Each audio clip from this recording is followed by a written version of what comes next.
Why do we keep things? Not objects necessarily, not the books or receipts or the sweaters that still smell faintly of a place or person we left, not the ticket stubs or the cracked mugs that survive every move. I mean the other keepsakes, the unfiled fragments, the screenshots of text messages we once thought were revelations, the playlist we can't play anymore because it belonged to a version of us we outgrew or were forced to. The necklace sitting at the back of the drawer, not because it's valuable, but because discarding it would feel unreasonably final. A travel plan from a summer we were convinced we'd never forget, though of course we already have. Our devices have become a kind of attic, not the nostalgic kind filled with heirlooms and sealed letters, but the one where things are placed temporarily and remain for years. Bits of days tucked away, a note written mid-thought, a photograph saved before it was edited, a recording of a conversation that didn't matter until it ended. They wait there, silent and unassuming, until we return to them and feel that odd jolt of recognition. Oh, I knew this once. I lived this once. Maybe that's the reason we don't delete. Not because we're sentimental, though we are, in our own reluctant ways, but because we feel like the illusion of continuity, that if we could just collect enough fragments, we could reassemble the person we were before everything tilted slightly. Or maybe it's simpler. We're afraid that if we stop saving, we'll stop existing. That without the trace, the day or the life itself never happened. And yes, there's a touch of absurdity to all of this. The reverence with which we guard items that would mean nothing to anyone else. The way we catalog ourselves not out of vanity, but out of instinct. Under the old birthday card and the broken hair clip and the photo booth strip that caught your worst angle is a version of you that made sense once. You keep these things not because they're beautiful or useful, but because they once made sense. Or maybe because you did when you had them. Think of the way a child pockets a stone, not because it's rare, but because they found it while something was happening, and the stone remembers for them. We aren't so different, we just have bigger, better pockets now. If you look long enough, your life begins to reveal itself in what you held on to without quite realizing you were keeping it. We like to imagine there's intention, but half of it is laziness, and the other half is sentiment we'd rather not discuss. Still, there it all is. Proof you were here. I've always kept track of people, of phrases, of things I should have said differently. I don't remember everything, but I do remember how everything felt. The way the light hit the table during a conversation I no longer speak of. The way someone's voice changed mid-apology or mid-non-apology. I kept all of that the way some people keep photographs. Mine just happened to take the shape of sentences. I've kept things longer than any reasonable person would. Receipts from restaurants that don't exist anymore. Keys to apartments I'll never enter again. A t-shirt I didn't even like, but was wearing on a day I still think about. Most of it's junk, but some of it somehow isn't. Writing was always the way I stayed in the room, how I kept a moment from dissolving. It was my way of turning a moment into something I could carry, control, return to. Kind of like an inventory, a system of labeling things that might otherwise get lost. The essays weren't essays at first, just fragments. Most of what I've written started as a sentence I couldn't stop circling around. Something said under my breath in a conversation that wasn't going well, or that I muttered to myself while standing in line at the grocery store. The kind of thought that arrives fully formed and then disappears unless you grab it by the tail. They began to stack up, and eventually I let them out. Posted them, read them, gave them shape. Not because I wanted anyone to clap, but because I didn't want to forget who I was when I wrote them. But something I couldn't let go of was that these weren't just pieces of writing. They were a version of me, from a very particular stretch of time. A stretch I can't quite explain, but knew I had to mark. I think that's what these collections became, almost accidentally. A place to hold all those sentences before they got flattened by time or turned into something more palatable. They're not artifacts, but they're not noise either. This was never about turning my life into content. I don't have the stamina for that kind of performance. It was just a way of saying, I noticed this. I felt this. It mattered for longer than a second. That's all.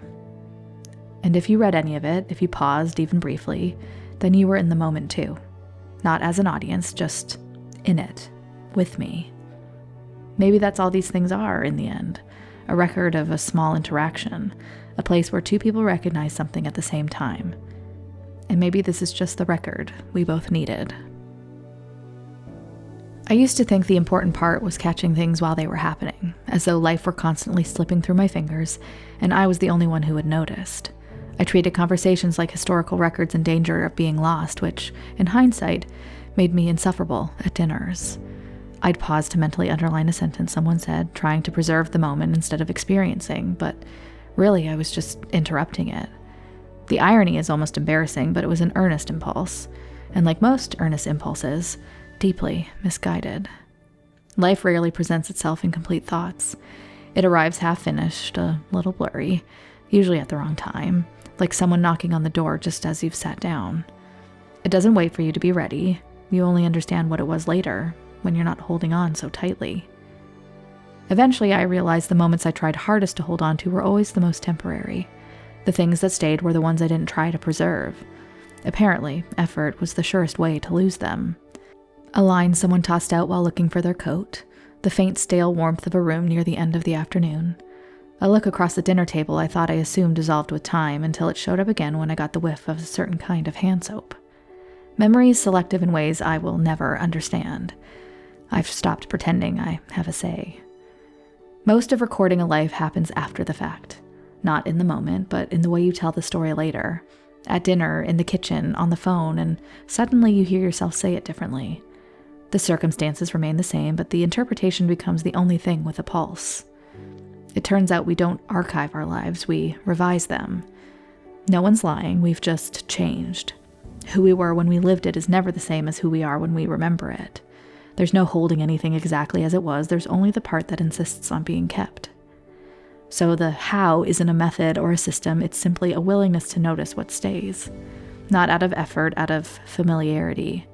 The things that mattered will always tap you on the shoulder, and almost always when you hear yourself insisting, you don't care. You don't have to hold on to everything so tightly. What lasts is whatever refuses to leave. The rest was never yours. Of course, we were trying to save the moment. What else were we supposed to do with it? Just let it pass through and vanish? We're not built for that kind of casual relationship to our own lives. When something happens, whether it be a look, a sentence, a brief flicker of being fully awake, the instinct is to keep it, to hold it by the sleeve and tell it to stay. But it never works the way we want it to, because the moment never survives the handling. It changes shape the second we look at it too hard, like trying to press a flower between pages and then being surprised when it dries. There's no preserving anything in its original state. By the time you've realized something mattered, you're already remembering it. And yet we keep trying. Not because we believe we'll succeed, but because something in us insists it's worth the attempt. We want proof that we weren't just passing time, but that we noticed and that we didn't sleepwalk through our own days. The keepsakes, the sentences, the screenshots, they're not the memory, they're the gesture of reaching for it. Evidence that, at least once, you were paying attention. That you were inside your own life and not just watching it happen. The irony in all of this is that the act of keeping something often drags you straight out of the very moment you're trying to hold on to. We've all done it. The reflexive reach for the camera to film a video at a concert that you'll never rewatch. Or the way you start composing the caption in your head or angle your body toward the better light, missing the event around you entirely. You go from being in it to watching yourself be in it. One second you're laughing, the next you're observing yourself laughing. And once you're in that mode, the moment is already dissolving. There was a time when taking a photo meant you got one, maybe two, and you hoped you didn't blink. You were capturing the moment, not directing it. Now we take 30 pictures of the same sunset and somehow end up remembering none of them. Being there was the record. Everything after that is commentary. If there's any proof we were here, that's it. There's a difference between remembering your life and watching it happen in real time from a few feet away. Most people don't notice the distance until it's permanent. You can feel it if you pay attention, that slight click of stepping outside the moment so you can observe it, manage it, frame it. It feels efficient, almost responsible, but it's actually the fastest way to miss your own life while it's happening.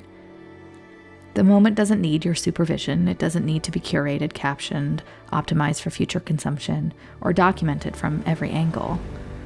It just needs someone to be in it while it's happening, fully, poorly, without thinking about how it'll read to someone else, including yourself. The photo will never be the moment. It's always only the echo. The recording will never sound the way it felt, it just confirms something occurred. And the screen will always create a small, barely perceptible separation between you and your own experience, the very thing you were trying to keep. It's small at first, then it isn't. So yes, you put the phone down. Not forever, not because technology is ruining your life, though one could make that argument. And not because you should be more present or whatever slogan is currently being sold back to us. Put it down because you already know what the moment feels like when you're actually in it, long enough to let the moment be the moment, instead of the evidence of one. The how was never complicated, just embarrassingly simple. You live, you notice, and you keep moving. The record is made, either way.